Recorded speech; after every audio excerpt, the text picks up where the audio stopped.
What's up everyone, Filmoments here. In this video, I'll show you how to clear your Safari history on iPhone running iOS 26.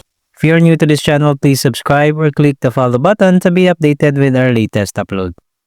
Now to clear your Safari browsing history, follow the steps. Let's go ahead and open Settings. Scroll all the way down and click on Apps. From here, look for Safari. Then click on it. Scroll down.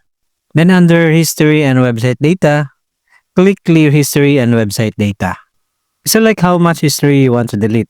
You can choose from last hour, today and yesterday, or all history.